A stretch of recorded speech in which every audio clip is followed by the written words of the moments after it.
முடித்ததுக்கு அப்புறமா சிவலோகத்துக்கு போய் அங்க பூத கணங்களுக்கு தலைமை ஏற்கக்கூடிய ஒரு பொறுப்பு எரிபத்த நாயனாருக்கு வழங்கப்பட்டது.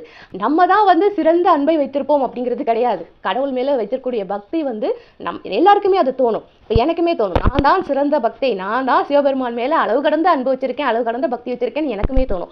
அப்படி கிடையாது. எல்லாருமே வச்சிருக்கிற பக்தி அப்படிங்கிறது சமமானது தான்.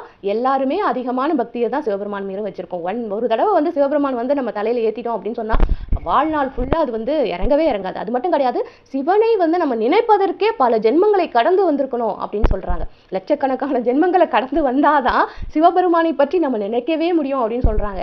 நம்மளுடைய சிவபுராணத்துல வந்த மாதிரி தான், அவன் அருளாலே அவன் தாள் வணங்கி, அதுதான் எல்லாருக்குமே நடக்கும். கடவுளுக்கு எல்லாருடைய பக்தியுமே ஒண்ணுதான். பக்தின்னு இருந்தாலே போதும், அதுக்கு பின்னாடி எல்லா நல்ல குணங்களும் வந்துடும். பக்தி இருந்தாலே போதும், பயம் இருந்தாலே போதும், நம்ம எந்த தவறுமே செய்ய மாட்டோம்.